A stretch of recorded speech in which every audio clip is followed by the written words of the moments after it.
E aí você citou, né, cara, que o Oliveira, né, foi nosso convidado, um policial penal do Rio de Janeiro, 27 anos de experiência lá no sistema do Rio. E aí a afirmação dele é que o Beira-Mar não é nada assim, que o Beira-Mar não é esse manda-chuva todo. E que, na verdade, quem manda no Comando Vermelho, a liderança e o manda-chuva do Comando Vermelho seria o Marcinho VP e não o Beira-Mar. Que até tu falou, né? Tu até citou isso, que você viu esse vídeo nosso. Sim, eu vi. Eu respeito o Oliveira, não conheço a caminhada dele, mas você falou que ele tem 27 anos e tal, deve conhecer muito das coisas lá dentro do Rio de Janeiro. Mas o que eu falo é que eu li, por exemplo, na CPI do narcotráfico, li relatórios, uma série de reportagens, por exemplo, lá do Paraguai mesmo, de fora daqui, que as pessoas apontavam ele como um grande fornecedor, tá? É que o que os caras confundem muitas vezes, e é muito difícil mesmo essa parada assim. O Fernandinho, ele nunca foi um cara que empreendeu muito dentro do CV, tá? O lance dele era mais trabalhar com a própria equipe que ele tinha.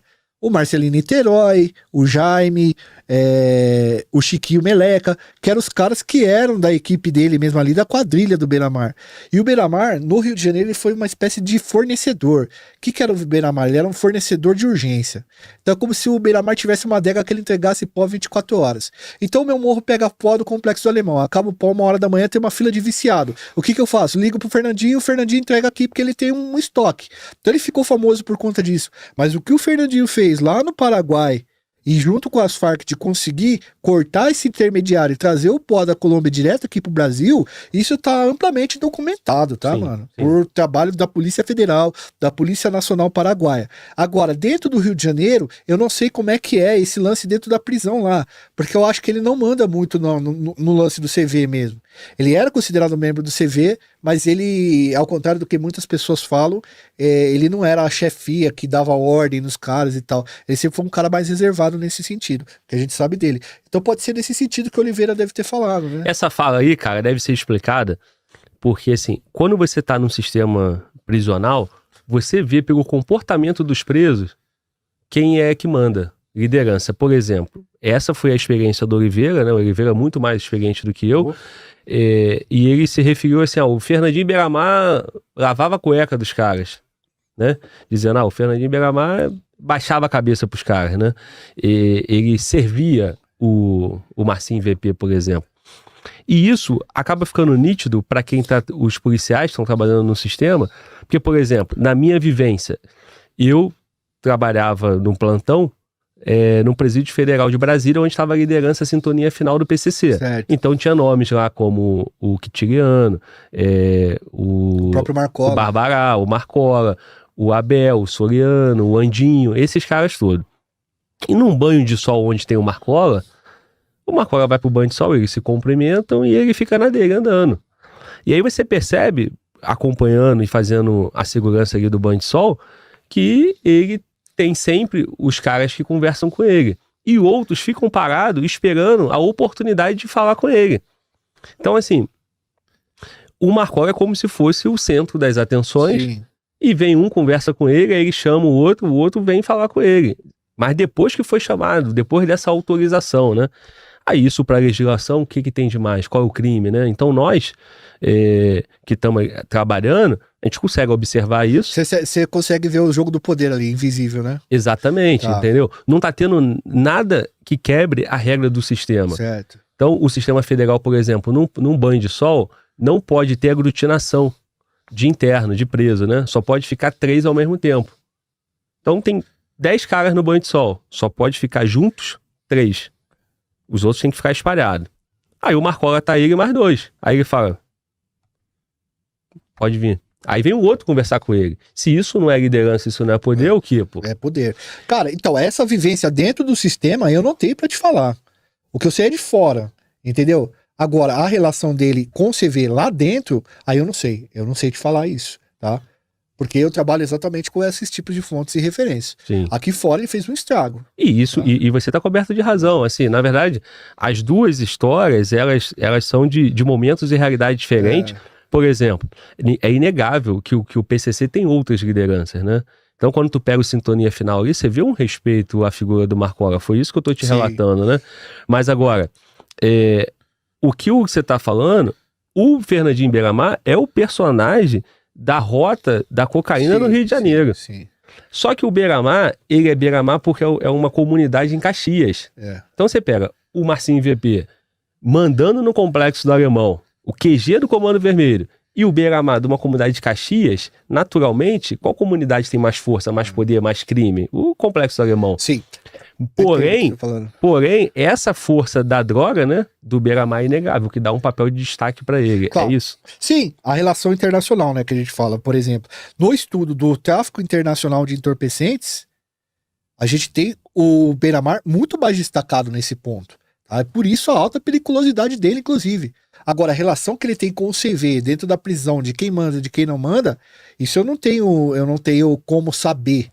E ainda mais como tá configurado hoje, já que o cara também, tipo o Marcinho VP, eu não sei se tá na prisão federal ainda, se já voltou pro Rio de Janeiro, mas esses caras aí eu não sei como é que eles dialogam ali dentro, entendeu? Isso é uma informação que advogado deve ter e vocês que estão no sistema penitenciário. Sim. Agora, obviamente, que eu acredito que em vias de facção, pensando no lance da facção, obviamente que talvez o Fernandinho não mande desse tanto.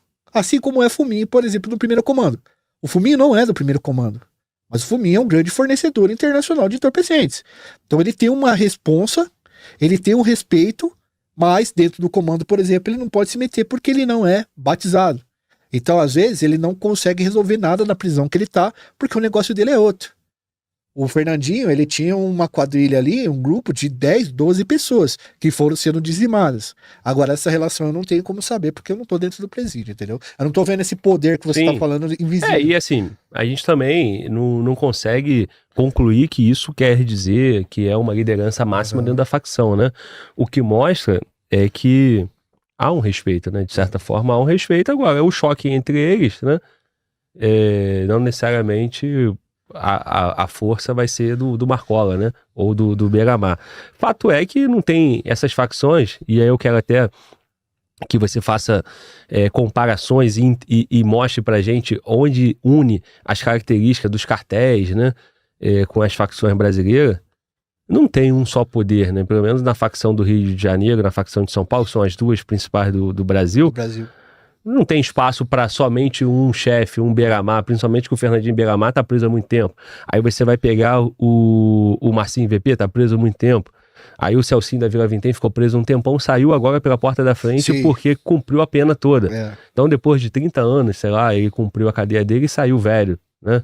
E aí se ele saiu do crime, talvez tenha saído realmente, cumpriu a pena, né? Inclusive o Celcinho da Vila Vintém viralizou uma imagem dele chegando na quadra da Padre Independente de Padre Miguel. No estádio Independente de Padre Miguel. E que foi campeão do acesso, né? E ele chega com um cordãozão de ouro dessa grossura. Putz, eu esqueci o nome da escola. Mas Mocidade de Padre Miguel, alguma coisa assim.